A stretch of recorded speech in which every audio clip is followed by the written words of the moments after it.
a liturgia sempre aponta para algo. E a gente falou como exemplo o casamento. O casamento acontece essa sequência ordenada de coisas. Por exemplo, vocês viram os padrinhos entrando, depois vocês viram a daminha com a flor, não necessariamente nessa sequência, mas foi uma sequência ordenada de coisas que tinham como fim apontar para a relação do noivo e do noivo, do noivo e da noiva. E como nós, cristãos, nós olhamos isso e apontamos para algo além, que é a relação de Cristo e a igreja. Mas o escopo da liturgia permanece, uma sequência ordenada de coisas que aponta com um objetivo único. Nós falamos também sobre a liturgia do shopping. A liturgia do shopping é aquela liturgia que te quer moldar nos moldes do consumismo. É quando você se sente mal, então você compra. Aí você compra, mas a aquisição desse produto não alcança a expectativa que você propôs alcançar. Então o que acontece? Você se frustra e fica mal. Então você compra de novo para ficar melhor. E esse ciclo não para. E nós vimos que a maneira como nós rompemos esse ciclo vicioso de compra, é uma auditoria pessoal, é uma revisão pessoal sobre quem você é, e pela luz da palavra de Deus você se revisa e quebra esse ciclo. E nós falamos também sobre a adoração, que a adoração meio que nos tira desse ciclo vicioso de compra por meio daquilo que Deus faz em nós. A gente falou que a adoração não se trata daquilo que nós fazemos para Deus. E isso é comumente reconhecido nas igrejas protestantes, igrejas evangélicas. E é basicamente o seguinte, eu vou à casa de Deus adorar a Deus. Tem uma música que fala, se não for para te adorar, para que nasci, se não for para te servir, porque eu estou aqui. Não é que essa música está errada, não está errada, mas essa música revela esse caráter do eu faço para Deus, sendo que na realidade eu vim e Deus faz em mim, e eu respondo a Ele em adoração. Não é eu faço para Deus, é uma ação de Deus em nós, e nós apenas refletimos essa resposta nele mesmo. Mas bem, vamos entrar na aula de hoje. A aula de hoje fala sobre o arco narrativo da adoração cristã formadora. Pode distribuir. Tá tranquilo, tá? A gente vai falar do arco narrativo da adoração cristã transformadora ou formadora. Vamos lá, alguém sabe o que é um arco narrativo? Primeiro, tu sabe? Arco? O que é um arco? Porque tu fala do gibi. Tu fala, um arco. Não sabe? Não, porque ele que me ensina essas paradas. Bem, o arco narrativo o que seria um arco narrativo? Um arco narrativo é uma única história. O arco é uma única história contada em episódios. Por exemplo, porque eu chamei a atenção do João nesse sentido, chamei ele para mim. Porque ele é um cara que ele lê quadrinho. E o quadrinho ele é uma sequência ordenada de coisas, de episódios, que fala de uma única história. Isso é um arco. Como, por exemplo, todo mundo aqui, ou pelo menos parte, viu Os Vingadores Ultimato? Todo mundo pelo menos sabe que esse filme existe. Então, o que seria esse filme? Esse filme é o capítulo final, é o desfecho de uma sequência de episódios sendo contada, formando um arco narrativo. Lá em 2008 foi lançado, se eu não me engano, Capitão América, o Primeiro Vingador, correto? Depois foi lançado Homem de Ferro, 1, 2, 3, depois Thor, e todos esses episódios falavam de uma única história, que formou esse arco narrativo, e esse arco é conhecido como a Saga do Infinito. Nesse Ultimato desfecha todos os episódios. Bem, mas a gente precisa compreender o Evangelho com as nossas entranhas. A gente precisa ter uma compreensão completa desse arco para que a gente venha quebrar essa liturgia do consumismo que nós falamos na semana passada. E bem, obviamente, nós vamos romper com a adoração, como eu tinha dito. Mas a adoração em si, esse algo que Deus faz em nós, e nós refletimos para Deus, ele tem um objetivo. E qual seria o objetivo da adoração? O objetivo da adoração são três, basicamente. Nos tomar pelas entranhas, calibrar o nosso coração e conquistar a nossa imaginação. São esses os três objetivos da adoração, para nos tirar de liturgias seculares. Nesse sentido, E obviamente, né, quando a gente se propõe a alcançar o objetivo da adoração, quando a gente se propõe a alcançar esse objetivo, vai haver liturgias seculares que vão tentar nos roubar desse objetivo. Tal como o ímã que interfere no ponteiro da bússola, vai haver liturgias seculares que vai tentar nos desviar desse caminho do norte da adoração, que é, repetindo, nos tomar pelas entranhas, calibrar o nosso coração e conquistar a nossa imaginação. Vamos lá. Primeiro ponto seria nos tomar pelas entranhas. E o que seria isso? Nós não vamos mudar as nossas liturgias seculares unicamente com informação. E aqui a gente se engana muito. Em que sentido? A gente pensa assim, cara, quando eu li um livro tal, ou quando tal pessoa dá aula, minha vida vai mudar.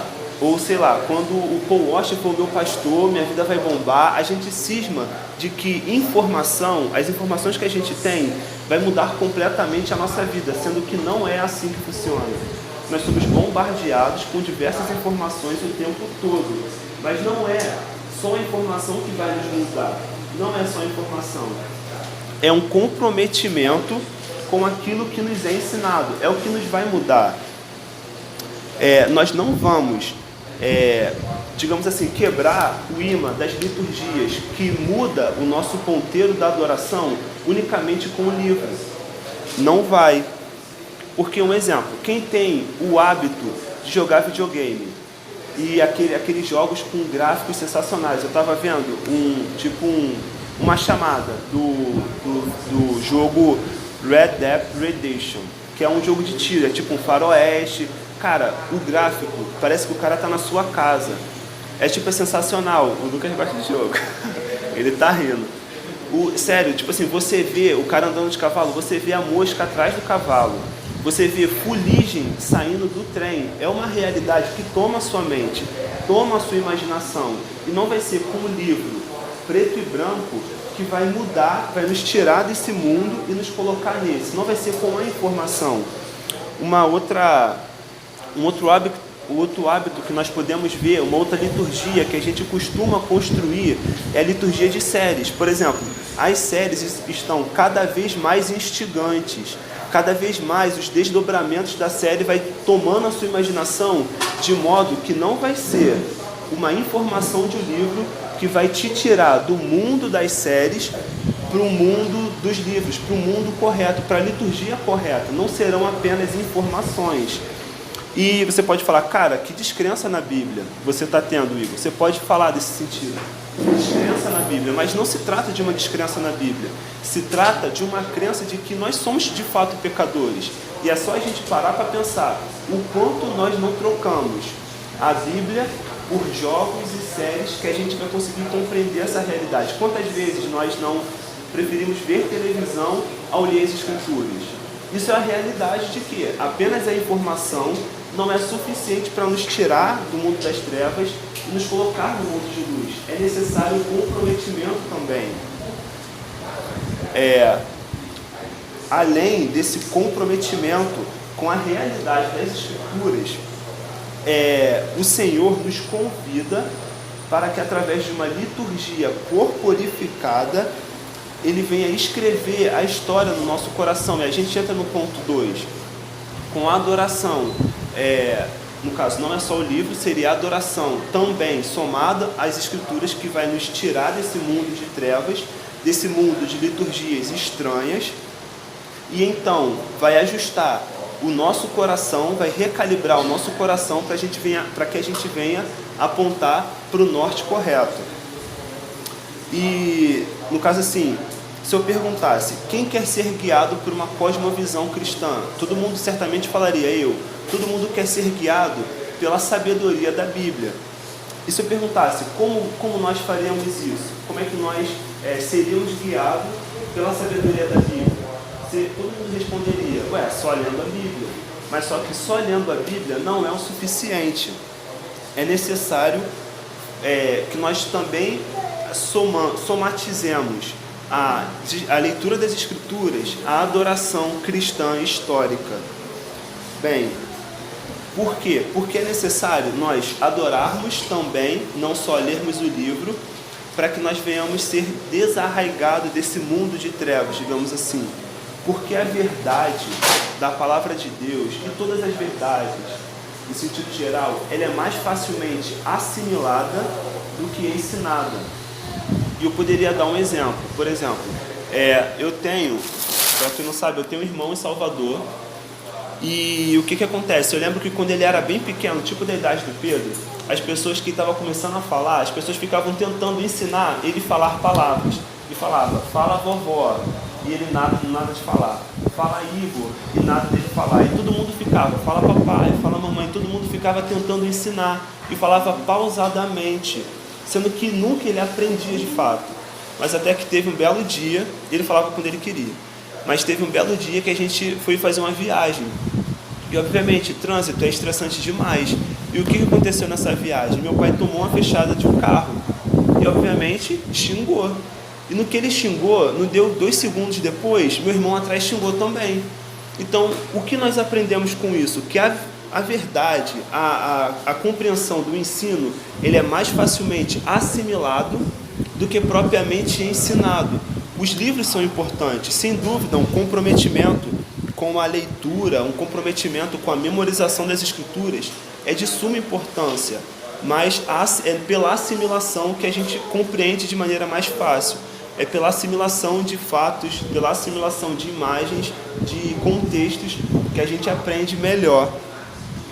E é pelo estudo, no caso, é pela assimilação da liturgia da adoração cristã histórica que a gente corporifica a liturgia de Deus, a gente corporifica a mensagem e de maneira tal que tome a nossa imaginação. Vamos lá, mas para que a gente venha ter a nossa imaginação formada pelas escrituras, são necessários 2 tópicos basicamente. É necessário para que a liturgia venha afetar a nossa imaginação e nós venhamos apontar para o norte correto, é necessário que o culto seja doutrinariamente bíblico, excessivamente bíblico, para que ele venha penetrar em nós.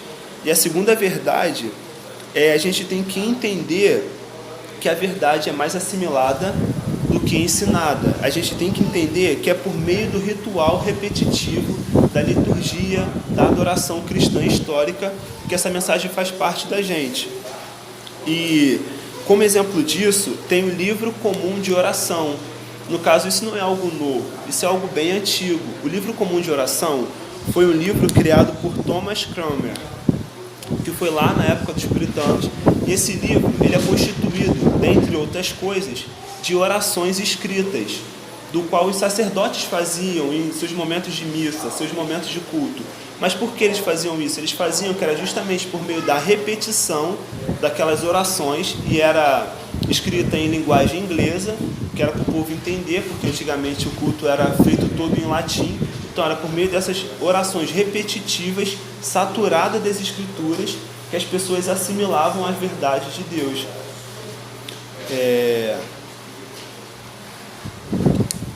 Que as pessoas assimilavam a verdade de Deus. Bem, a palavra, mais o culto bíblico, mais essa repetição de liturgia cristã, da liturgia da adoração cristã histórica, vai nos conformar à imagem do Filho de Deus, à imagem de Cristo.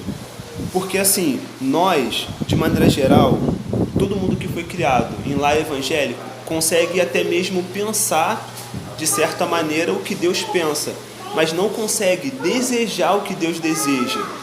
E o que eu queria dizer com isso? É necessário termos a palavra de Deus, mas a adoração, mas essa repetição regular de cultos, para que nós venhamos ser conformados à imagem do Filho de Deus.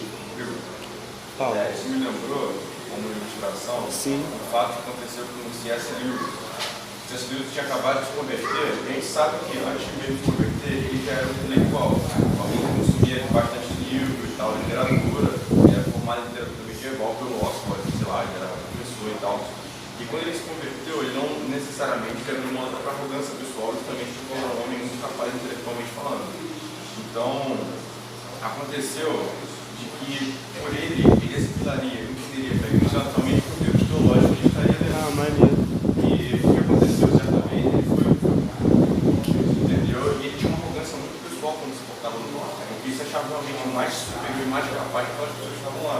Até que ele viu um homem muito simples, uma bota toda suja, e provavelmente era um peão de obra ou algo do tipo, e aquele homem chorava enquanto adorava, entendeu? Dizia a palavra de amor de Jesus. Ele falou que olhou para aquele homem, ele tinha um senso de humilhação, porque ele realmente conhecia muito mais a Deus que ele. Então, digamos que o contexto de adoração foi formativo para que ele entendesse que não apenas o estudo pessoal seria suficiente para que assimilasse o conhecimento de Deus, mas estar em comunhão com Deus faria com que ele realmente, como você falou, se transformar melhor a imagem de Deus, fosse transformado do modo como ele era necessário.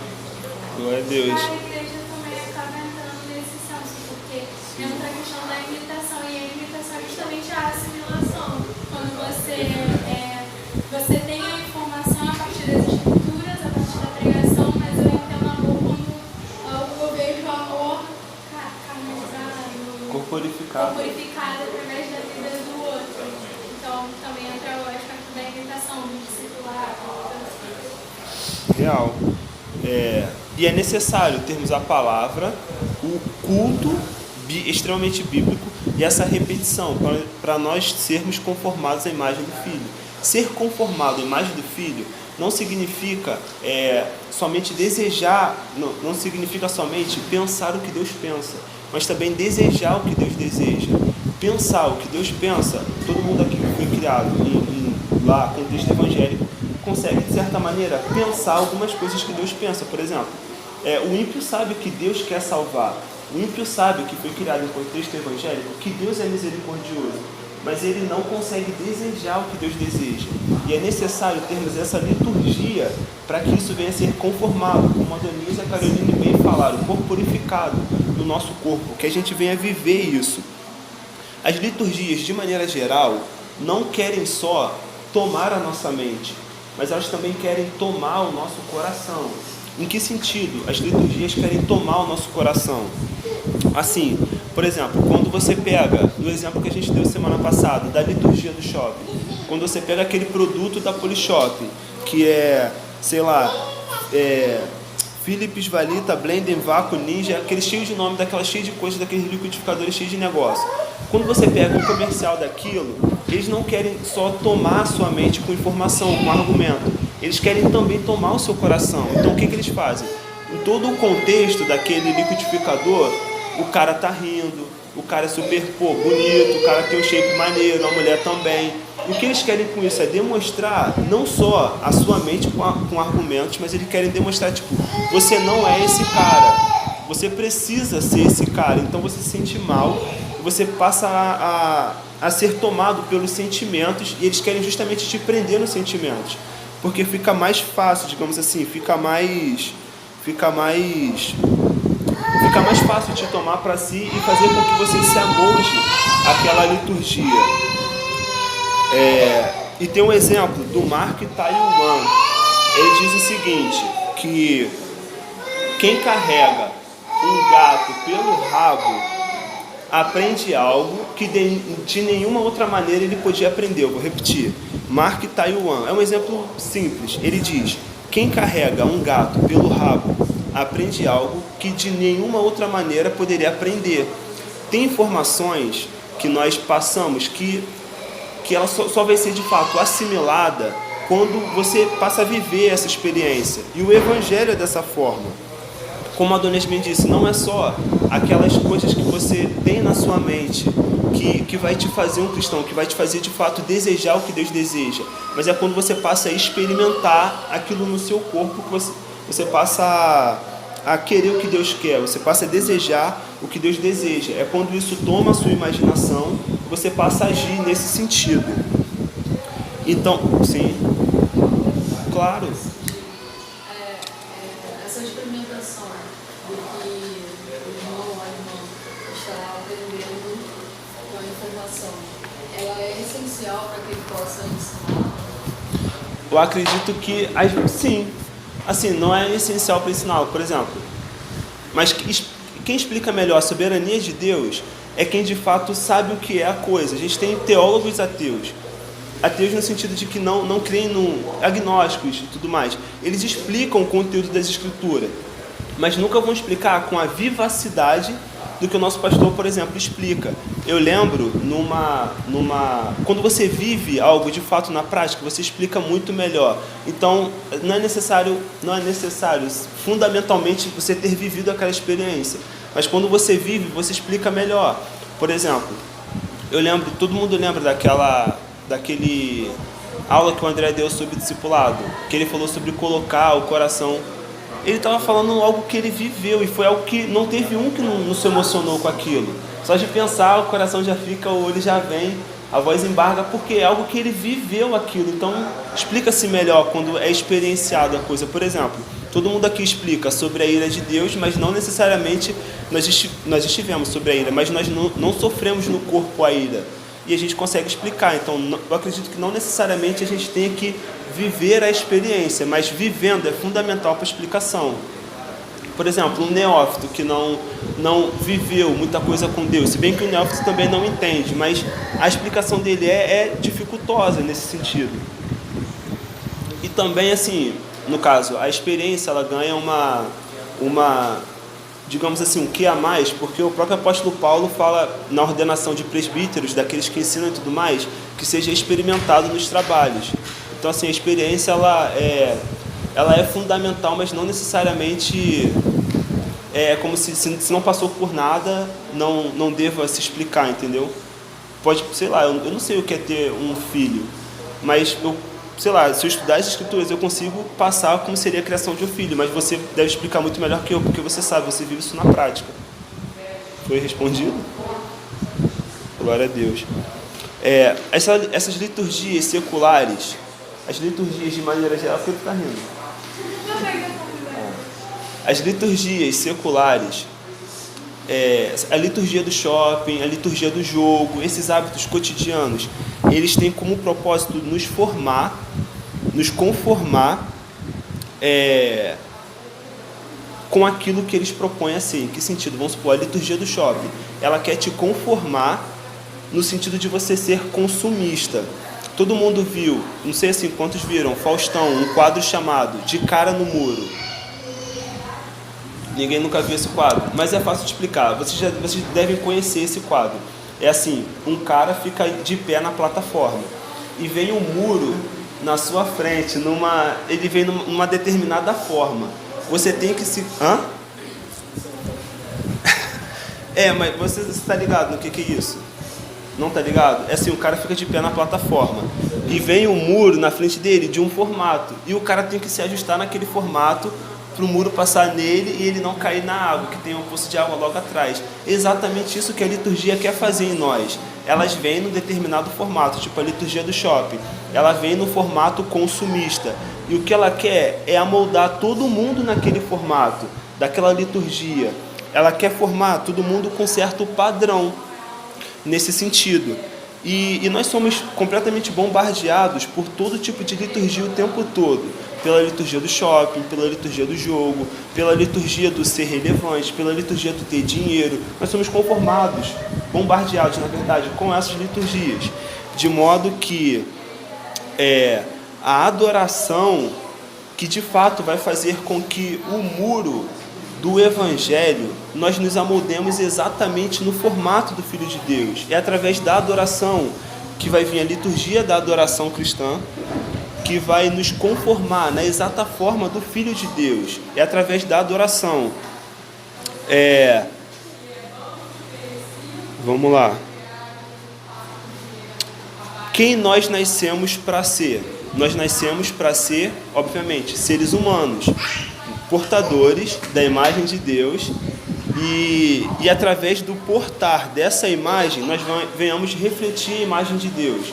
Mas o que acontece? O pecado, ele tenta nos deformar em todos os sentidos. Abram, por favor, Provérbios 6:6.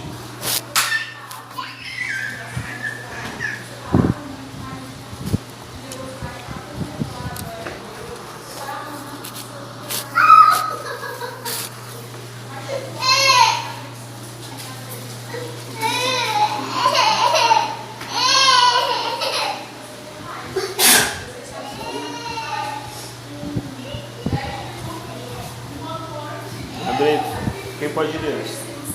Provérbios 6, 6. Vai ter uma formiga ou uma preguiça. Considera os seus caminhos e ser sábio. Ó, como eu disse, quem nós nascemos para ser? Nós nascemos para ser, obviamente, seres humanos, portadores da imagem de Deus. Mas o pecado, ele nos afeta de maneira tal que ele nos desumaniza e nos deixa cego ao ponto de Deus falar: aprende com a formiga, ó preguiçoso. O pecado da preguiça nos deforma de maneira tal que a gente tem que aprender com a formiga. Não tem só esse exemplo, tem também Isaías 1, 2 e 3.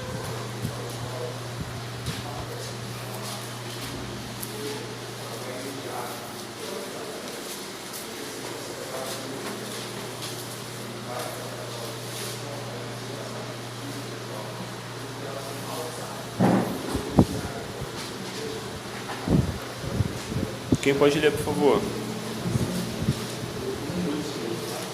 Não, é Isaías 1, 2 e 3. Ouvi, ó céus, e dá ouvidos, ó terra, porque o Senhor é quem fala. Criei filhos e os engrandeci, mas eles estão revoltados contra mim. O boi conhece o seu possuidor, e o jumento, o dono da sua manjedoura. Mas Israel não tem conhecimento, o meu povo não entende. Percebe? De novo, os seres humanos aprendendo com os animais. O animal, o boi conhece o seu dono, o jumento, que geralmente quando a gente, cara, né?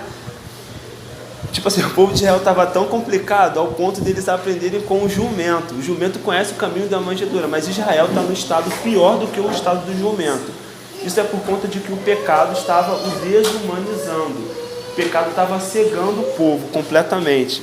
E a adoração vem justamente para sanar essa debilidade que nós temos. Essa adoração não é só aquele ato espiritual que a gente pensa algo fora do corpo.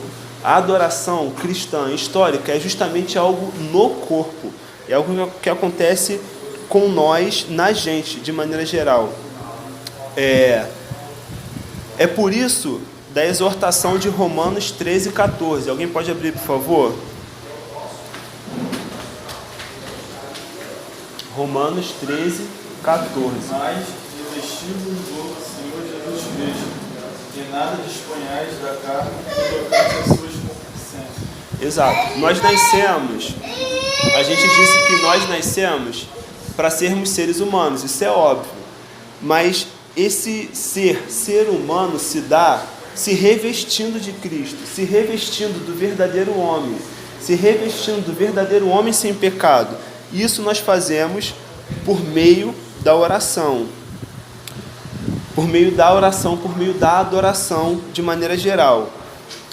É através desse revestimento de Cristo que nós tomamos a cada dia, a cada liturgia de culto repetido, a cada instrução bíblica, que nós nos revestimos de Cristo e nós nos conformamos à imagem de Cristo.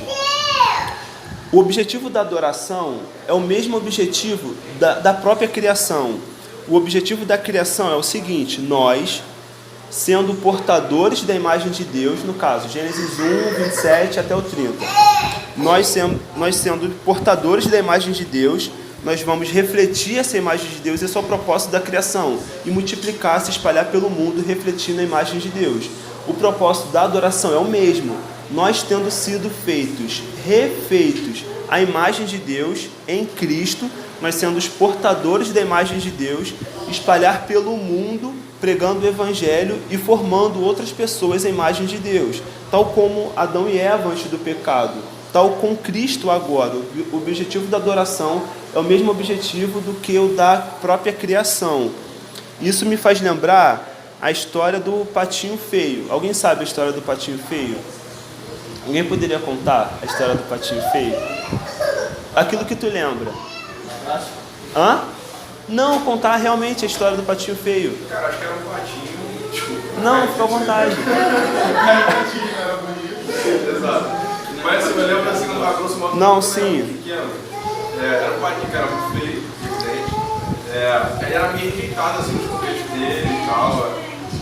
Oi? Ele não era feio, ele era diferente. Não, mas ele tá contando, ele tá Não, contando. inclusive a sua fala, velho. Não, ele era um cisne, gente. Esse é o desfecho da coisa. Mas assim, ele era meio irritado, porque ele era diferente dos demais, assim e tal, e não dava muito certo, ele gostava daquele tipo de coisa. Mas depois ele cresce e toma um cisne muito lindo e tal. Perfeito. Mas é esse o desfecho. Esse é o desfecho da nossa própria vida, muitas vezes. Em que sentido? Nós como cisnes, nós tentamos nos conformar a liturgias de pato. E obviamente a gente não vai se encaixar. E é justamente nisso que se dá as liturgias seculares. Por exemplo, um cara que ele vive em função de obter coisas. Ele é um ser humano, mas ele está tentando se ajustar na liturgia de um pato. Ele nunca vai se encaixar. Sempre ele vai ser frustrado. Sempre ele vai se sentir naquela angústia de sempre. Mas é só quando ele se apercebe. Cara, por mais que a pergunta seja óbvia, quem nós nascemos para ser? Seres humanos. Mas ela reflete algo profundo da nossa natureza. Por exemplo, é só quando o patinho feio se apercebeu de que ele é um lindo cisne, é quando ele pôde de fato viver a sua vida de cisne e parar de tentar se ajustar a liturgias de pato, que é basicamente o que a gente tenta fazer com liturgias seculares. A gente acha que aquele jogo que eu estava falando aqui, Red Dead Redemption, a gente, cara, não, quando eu jogar esse jogo eu vou ser sensacional, mas você joga e a sensação que vai ter depois que você zerar o jogo é de tanta frustração quando você estava antes de jogar o jogo. Você nunca vai se amoldar, você nunca vai se ajustar àquela liturgia. Você sempre vai se sentir depreciado, vai sempre se sentir feio, desajustado da sociedade de maneira geral. E através... Não, por favor. Eu acho que seria um ciclo vicioso. Não teria uma liturgia que traria paz, não estar em paz. Você ia terminar esse jogo e ia ter que caçar outro. Exato. Aí tipo, esse é o 2. Aí tu ia lançar o 3, aí tu ia ficar nesse ciclo a vida toda. Isso, tipo, deu o exemplo do jogo e deu o exemplo da série, que nunca acaba. Tu vê, tem uma série, mas é mais anime, One Piece. Cara, o negócio tem quase 17 anos. 24? É que eu não queria exagerar, mas ele saiu com mais precisão. Tu vê esse negócio? Eu conheço. Ouviu falar por aí, né? Ouviu falar. 24 anos. Aí, 24 anos. Então tu para pra pensar, cara, há 24 anos a pessoa sendo moldada naquela liturgia. Naquela liturgia ela nunca vai se sentir, de fato, saciada. Nunca vai se sentir saciada. Nunca, em hipótese alguma. Porque ela nasceu para ser cisne, não para ser pato. Mas bem, como que nós nos amoldamos, de fato, como eu falei, na adoração cristã histórica. É quando vem, naquele lance de cara no muro, a imagem do Filho de Deus. Nessa adoração, nós nos conformamos à exata imagem do Filho de Deus. Mas como que isso acontece? Como que acontece de fato essa conformação? Como que essa liturgia vem e nós nos moldamos de exato modo dessa liturgia? Através da repetição. A repetição. Por isso nós estamos regularmente, todos os cultos, adorando e fazendo a mesma coisa sempre. Sempre começa com a leitura das escrituras, depois sempre vem o cântico, depois do cântico a reflexão a pregação. É sempre através dessa liturgia repetitiva, porque nós somos pessoas conformadas em hábitos, nós somos seres habituais, nós somos seres litúrgicos, de maneira geral. E a adoração cristã histórica, elas pintam na nossa mente a beleza do Senhor, de modo a nos fazer sermos amoldados nela.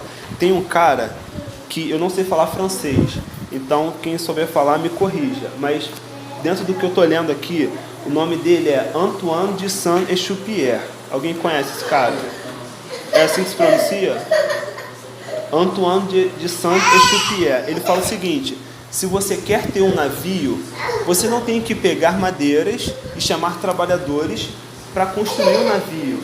Você tem que saturar a mente dele com a imensidão do mar. Então, rapidamente, todo mundo vai pegar madeira, vai pegar o machado e vai fazer um navio. Mas não necessariamente com argumentação. É só saturar a imaginação desse povo que eles vão trabalhar por si só. Isso me faz lembrar um desenho que é famoso, mas não sei se todo mundo conhece, Flapjack. Todo mundo conhece esse desenho? Não. As Aventuras de Flapjack. Mas para quem não conhece, eu vou explicar rapidinho. O que seriam essas Aventuras de Flapjack? É um menino, uma criança, que ele mora numa ilha de madeira. E esse menino é uma criancinha mesmo. Ele tem um capitão. E esse capitão, o nome é Capitão Falange, ele fica saturando a mente do Flapjack com as suas histórias de aventura. E a vida do menino passa a ser sobre uma vida de aventura. Mas ele é um frango, ele é muito fino, ele não tem força, ele não tem nada de impacto que possa, de fato, ser um aventureiro. Eu lembro de um episódio que ele foi cortar o cabelo. Para ele era a maior aventura do mundo, porque a vida dele é sobre isso. No caso, o Capitão Falange fica ministrando, saturando a mente dele com as histórias da Ilha de Açúcar, a Ilha Açúcar. E ele fica, Ilha Açúcar. E a vida dele passa a ser sobre aventura. Sendo que o capitão, esse Capitão Falange, ele é um falso, ele é mentiroso, ele nunca viveu nada. Ele se vive às custas até mesmo do menino, ele é um aproveitador do menino. Então, assim, não é necessariamente o Capitão Falange, não é, mas por conta dele saturar a mente do Flapjack com a Ilha Açúcar, ele faz o Flapjack querer desejar, e até mesmo o Flapjack, sem poder se envolver numa aventura, ele passa a querer, a vida dele passa a ser sobre aventura, por conta disso. Tu ia falar? Você estava falando, ele me lembrou uma fala do Rubem Alves, educador de uma pessoa de educação, e ela falou que a função do professor é, antes de mostrar o que ele queria falar, antes de dar o que ele queria falar para o aluno, é instigar a fome. É atiçar a fome. Cara, maneiro. E aí depois que ele atiça a fome do aluno, ele dá a faca e ele não, porque o aluno vai saber o que fazer com isso. Achei bem interessante. Cara, excelente, pertinente demais tua fala. Obrigado. Lembra também Adão e Eva, quando a serpente tenta eles. Ela Verdade. o fruto é bom, o fruto é belo, mas não vai morrer. E aí chega um ponto de que eles desejam. Não resiste. Caraca, boa fala. Trouxe Bíblia, ó.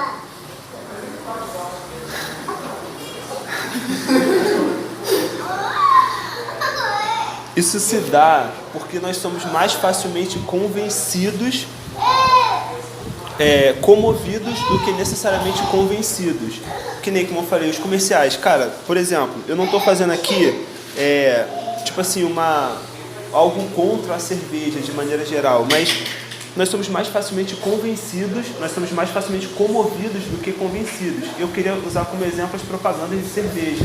Cara, assim, de verdade, cerveja é ruim, fedorento, tipo, faz um mal terrível pro seu fígado, mas qual é o contexto que eles colocam a cerveja? É tipo, a galera bebendo, um samba, todo mundo bonito, todo mundo ali, aquele climão.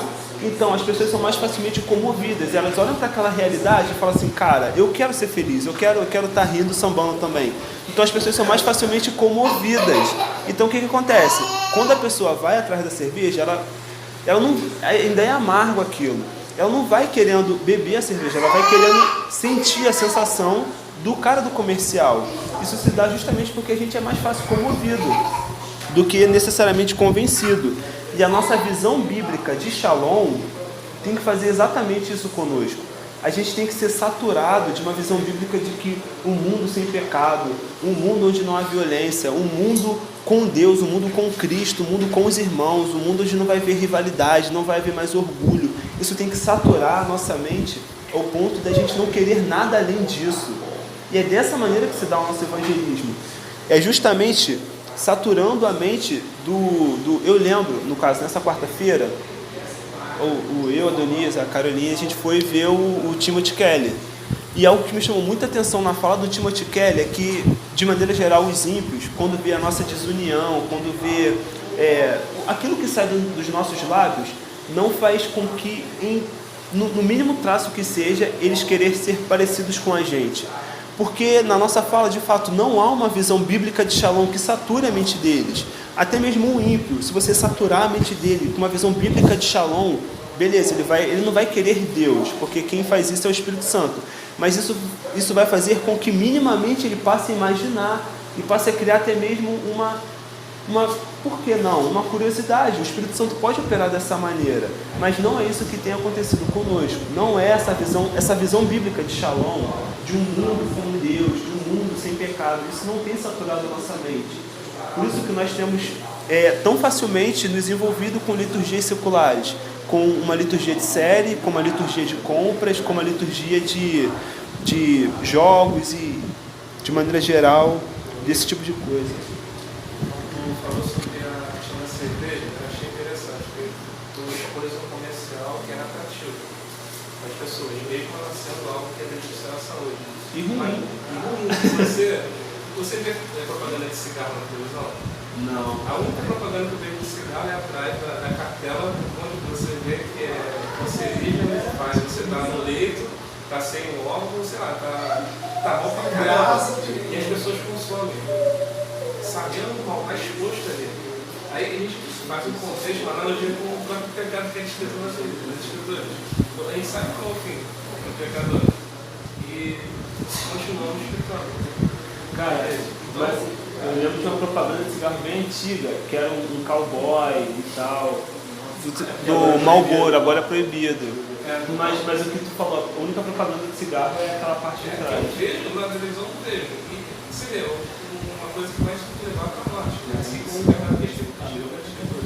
E a gente pega e erra conscientemente no poder de Deus. Sobre a questão do consumo, acho interessante. O que vem daquele mundo, que é entretenimento, sério, que é consumido, por exemplo, shopping, é algo finito. A gente vai sempre querer mais, mas nunca vai se saciar. Mas a única fonte depois que não deixa lotado é Deus. E a gente cai essa consciência fácil como praticar como seja. Sim, exato. Saturar a nossa mente com essa visão do Shalom. Então a gente não vai querer nada além disso. Quando a gente se deparar, por exemplo, com compras, tipo a liturgia do shopping, a gente vai falar, cara, isso vai perder o encanto total. Não é que a gente não vá para esses lugares, pode falar. Eu tenho uma dúvida, tu falou sobre a liturgia do shopping, teve uma segunda... Liturgias são hábitos... sobre o... Liturgia do jogo? Do jogo, teve uma da relevância é o que exatamente? Relevância? Sim, tipo assim, o status, o querer o status.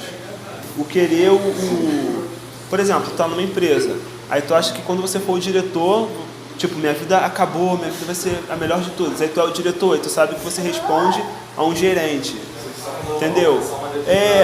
Seria isso, entendeu? Esse querer, por exemplo, eu comecei como estagiário, qualquer coisa é maior que eu. Então, tipo, não, quando eu for efetivado, quando eu tiver minha carteira assinada, tipo, eu vou ter a carteira assinada, eu vou ver que a responsabilidade como farmacêutico é muito maior e que eu vou responder diretamente pelas cagadas dos estagiários. Então eu vou ver, cara, isso não é bom não. Mas quando eu for aquele chefe dos farmacêuticos vai ser melhor, eu vou ser o chefe dos farmacêuticos. Aí eu vou responder com mais responsabilidade, eu sempre vou ver que isso nunca vai me saciar, até o ponto que eu for o dono do negócio. Eu vou ver que é prejuízo também, tem gastos, tem coisas que vai tomar o meu sono, vai roubar a minha paz. Nada de fato nos deixa pleno senão Deus, senão o próprio Cristo.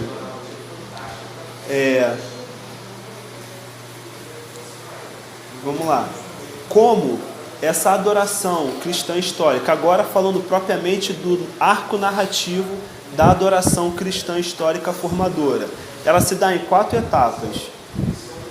Essa conformação, como nós nos conformamos, qual seria o desenho do muro da liturgia que vem na nossa direção e faz com que nós nos amoldemos ao muro?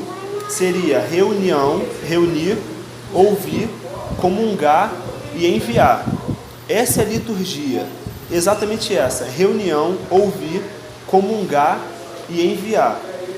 E como que se dá? Primeiro, o episódio 1 desse arco narrativo é a reunião. E nessa reunião é a convocação que Deus faz do seu povo. E essa convocação acaba refletindo o chamado inicial de Deus. Isso reflete que a adoração é o ato que Deus faz em nós, e não algo necessariamente que nós fazemos para Deus. Nesse chamado de Deus, é similar, que nem é o chamado de Deus das trevas para a luz. Faz essa analogia. E com isso, nesse chamado de Deus, nós reconhecemos a nossa pecaminosidade. E nós reconhecemos a santidade de Deus. O que nos faz ter uma consciência de pecado. Mas aí vai para a próxima etapa, que seria ouvir. E o que nós ouvimos na igreja? Nós ouvimos as boas novas do Evangelho. Deus nos chamou e nós temos a consciência de que somos pecadores. Mas nesse ouvir, nós ouvimos as boas novas. Nós ouvimos que Deus é misericordioso e gracioso. E com isso leva-nos a confessar o nosso pecado. E uma vez nós tendo confessados os nossos pecados, nós podemos comungar. Uma vez, que nem o 1 João, não sei qual o capítulo, mas fala assim: se confessares os vossos pecados, tereis comunhão uns com os outros. Uma vez que nós confessamos os nossos pecados, nós podemos ter comunhão efetiva. Teremos comunhão uns com os outros. O sangue de Jesus Cristo vos purifica de todo pecado. É na confissão e na comunhão, uma vez, obviamente, tendo confessado, tendo comungado, nós somos enviados para outros lugares, enviados para começar um novo trabalho, enviados para ser usados tal como Deus, para chamar, reunir, ouvir, comungar e ser enviados, para que dessa maneira, nós, tendo sido feitos humanos, portadores da imagem de Deus, venhamos a espalhar, multiplicar, tal como foi a ordem da criação, e encher a terra da glória de Deus, encher a terra com essa identidade de Deus. E, meus irmãos, foi isso que eu tinha para passar para hoje. Alguma coisa chamou a atenção de vocês? Alguma coisa... Igor, eu achei interessante esse termo que tu falou de adoração cristã histórica, é isso, né? Sim. E você disse que essa adoração vem pela repetição. Só que tudo aquilo que a gente repete se a gente ouviu, se a gente viu, entendeu? Então, repetir e ouvir, ouvir e ver é sobre imitar. Vai para qualquer coisa, né? Por exemplo, você vai fazer um exercício, você jogar bola, faz atletismo, o professor vai te mostrar como é que faz e tu vai repetir, entendeu? Tipo assim, capoeira, você vai lá, o professor mostra o movimento e tu repete o movimento do professor e vai repetindo até chegar à perfeição, o que o professor ensinou. Ou, senão, variadas coisas, são sobre repetição, você vê e repete, não tem como você repetir se você não vê alguém fazendo primeiro. Sim. Entendeu? Então, muito bom isso. E na igreja é da mesma forma. Ou seja, se eu não estou com os irmãos, como é que eu vou poder ver ou ouvir algo de alguém, de algum irmão, para poder repetir na vida, entendeu? Então, isso eu achei muito legal. Junta bastante com a questão da doutrina da imitação e também sobre o discipulado. Achei muito interessante essa parte. E é histórica, né? Essa histórica é uma tradição, ao longo de vários anos, todo mundo vem fazendo e nós fazemos também. Acho que a ideia de tornar um princípio e até mesmo dado de vida que consome atraente aos nossos alunos é bem interessante. Já que eles estão sempre tentando atrair para nós falando dele. Sim, entendeu? Bem que eles conseguem fazer isso vender para nós. Parece que estão mais engajados nesse objetivo final que a gente. Então a gente conseguiu tornar atraente o princípio da dimensão da grandeza da coisa. Ele não faz uma coisa quando ele fala sobre proclamar de modo maravilhoso o evangelho e coisa. Então acho que tornar dessa forma visível, eu acho que é algo que precisa começar a pensar com maior qualidade, pensar com maior dedicação para fazer isso. Cara, é excelente fala em relação ao de verdade. Tanto em termos de proclamação quanto até o portar-se diante dessa proclamação. Tipo, eu falo aquilo que as pessoas. Eu falo aquilo para que elas se sintam maravilhadas ou enxerguem o maravilhamento, entende? Mas eu preciso sentir e viver esse maravilhamento na minha vida para que então eu responda vivendo e proclamando isso, entendeu? Porque senão, ao contrário disso, são aquelas falas de por que eu quero, por que eu vou ser cristão para ser igual a você, eu fico normal. Então, tipo, é válido ter a coerência, entendeu? Você se molda, né? Você se molda ao padrão que deve ser, né? E então proclama isso, entende? eu acho que deve ter aquela coerência também para que o maravilhamento venha ser exposto de forma gloriosa e mostre de fato a grandeza que é. Cara, a voz de vocês dois fiz lembrar Salmo 45, acho que é o versículo 2, que fala: Tu és o mais famoso dentre todos os filhos dos homens, ó Rei. Obviamente está falando de Cristo, sabe? Depois que ele foi sem formosura, sem aparência, sem formosura. Cara, ele se torna a coisa mais atraente do mundo. E por que eu falo pra mim? É um patinho não feio. Mas por que eu não vivo de acordo com isso? Como aquele que é o mais formoso dentre todos os filhos dos homens. Como aquele que de fato me atrai, toma minha imaginação, que me cativa pra si. Sabe? É algo que eu estou me questionando. Essa é a história anterior do Patinho Feio. Essa é a história anterior do Patinho Feio. O Patinho Feio. Cara, é muito legal esse negócio de doutrina dos patos. É doutrina dos patos que tu falou? É isso mesmo? Liturgia dos patos, isso. É por causa da aula. Não, é porque, tipo assim, cara, tipo assim, eu fico pensando agora, uma liturgia dos patos que existe bastante nas igrejas, é toda vez que a gente tenta aplicar algo do mundo ao nosso contexto. Entendeu? É coisa que a gente posta direto no grupo de noite de Roots e Boaz, ou se não, luau do não sei o que lá, o Gospel Night, esse tipo de coisa, são liturgia dos patos, entendeu? Porque a gente tenta se amoldar a eles e... Cara, é ridículo falar isso sobre mim.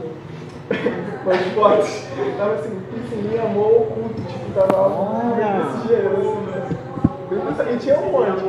É tipo, piscininha, amor tem uma música. Piscininha, amor. Isso, só que aí o pessoal foi pra uma igreja, botou assim, piscininha, amor oculto. Ou então, tipo, vai malandro oculto, sabe, desse jeito. Não, mas pior que é ridículo. Tipo assim, porque eu não sei quem falou isso, mas de fato assim, eu corroboro com essa fala, mas não é minha. É que, tipo assim, esse lance de gospel night é ridículo, porque, tipo, você não faz o que uma night você faz e não é um gospel. Não consegue ser, não. Muito bom, Igor. Cerveja sem álcool, é verdade, né? O negócio sem noção, né? Foi tu? Ah, pô. Cara, não, o Poxa também fala muito sobre isso. Você faz essas coisas, você traz gente carnal, ou seja, gente que não é crente pra cá. E bem interessante essa tua fala sobre o patinho feio, porque o patinho feio é semelhante aos outros patos, porém ele não é pato de espécie, ele é um cisne, assim como o trigo e o joio. De início eles parecem iguais, mas são de espécies diferentes. Só tem que esperar crescer. Aí, você estava falando, a única diferença que existe entre um cisne jovem e um pato jovem é que o bicho do cisne é preto e do pato é jovem. É absurdo isso.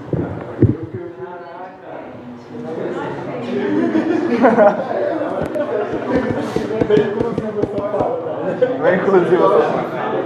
Os patos, sabe? É como se fosse uma gente pior, porque também o preto é um pouco mais. Ainda assim, Aí, a Daina. Pô, Daina. Da hora, né?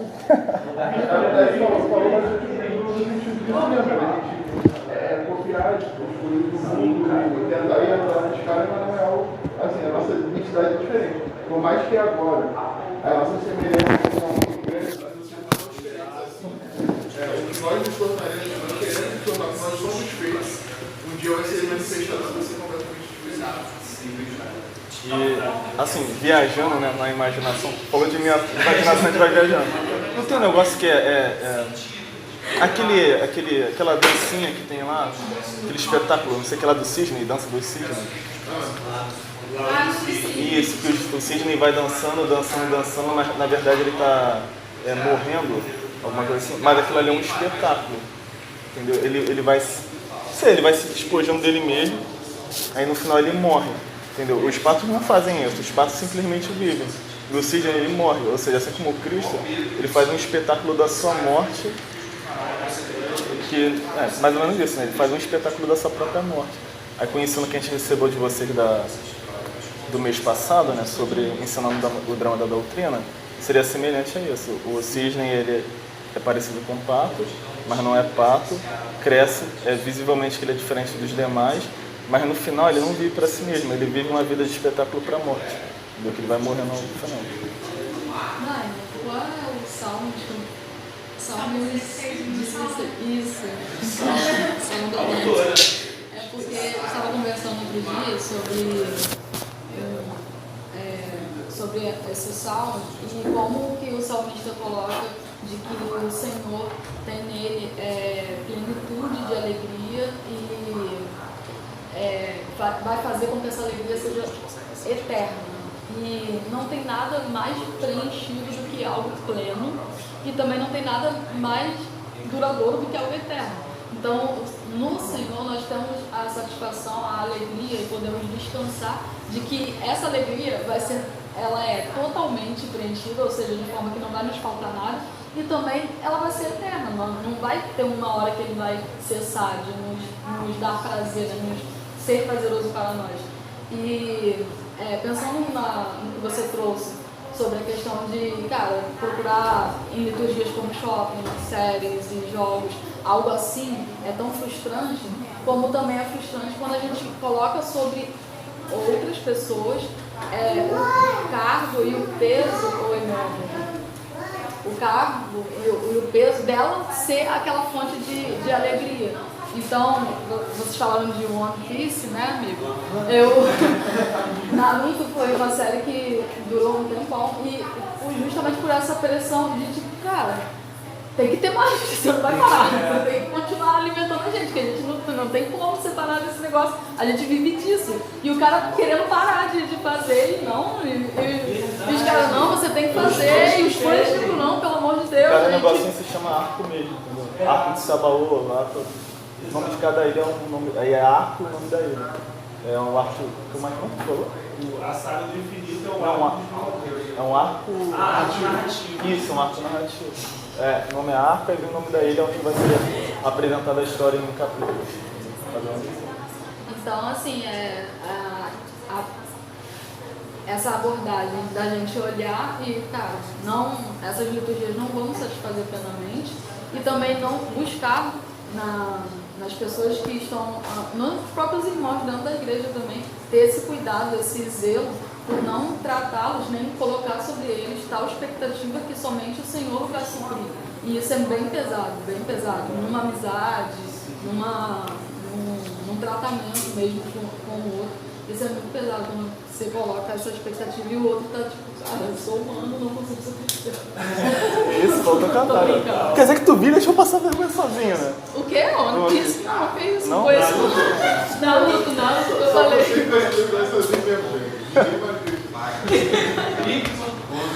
Ele que está pedindo uma opção.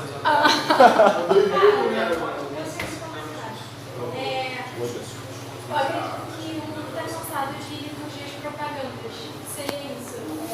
Eu vejo ali pessoas felizes naquele comercial, eu vejo pessoas felizes no filme, na série, eu vejo um efeito feliz e tudo isso. Essas liturgias são muito propagandas, muito sejam felizes. As pessoas querem que as liturgias elas se sigam na vida.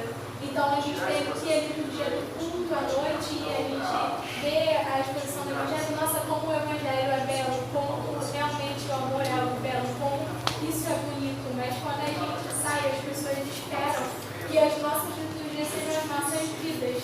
E as pessoas como nós, pela Night, tipo, liturgia de alegria e vai sair, a pessoa é grosseira, é louca, não vive nada daquilo. Então, essa fala que o Júlio trouxe sobre, se for para ser cristão assim ou não vai ser, porque as pessoas estão olhando e falando, qual é a diferença do ser liturgia para todas as outras que eu já presenciei? Qual é a diferença dessa liturgia de eu vim aqui para esse Gospel Night e estar feliz aqui e sair e continuar com a minha vida vazia? Qual é o diferencial da sua liturgia? E a gente apresenta para o cristianismo uma liturgia de vida, que é a liturgia do qual a gente sai do culto, mas a gente continua prestando culto para as nossas vidas. E as pessoas estão à procura dessa liturgia de vida, e não somente a liturgia de estamos aqui reunidos comumente para viver isso aqui. Estamos aqui reunidos para assistir os Vingadores, estamos aqui reunidos para, para comer. Não, quando as pessoas veem isso nas nossas vidas, elas ficam. E entra nessa questão do maravilhamento que entra no encontro e que ele vai falando, que o mundo o tempo todo joga propagandas. Propagandas disso aqui que é maravilhoso. Olha como isso é maravilhoso, olha isso é maravilhoso. Mas as nossas vidas devem ser uma expressão exata desse maravilhamento o tempo todo. E quando a gente não quer expressar esse maravilhamento, as pessoas não veem diferença de liturgia. Então, eu vou continuar com a minha vida de série, vou continuar com a minha vida de filmes, porque é isso que maravilha essa pessoa, e não a grandeza do Evangelho de Cristo. Então, é um desafio para nós continuarmos a nossa liturgia do Evangelho de Jesus Cristo.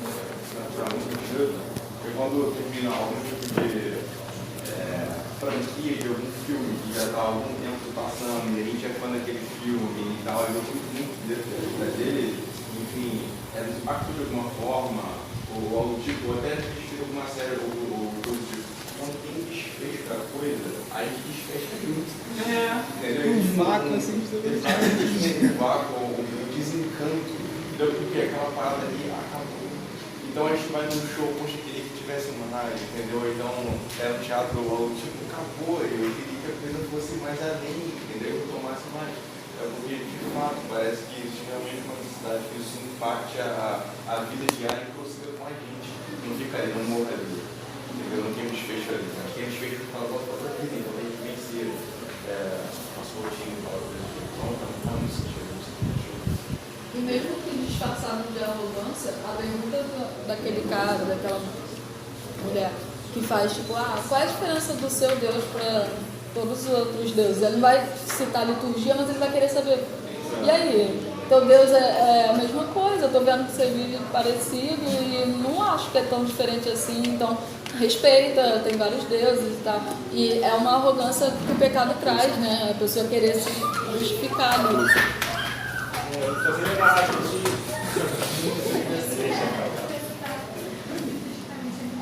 Senhor, te agradecemos muito, Senhor. Tudo que foi dito pelos meus irmãos, muito obrigado, Pai.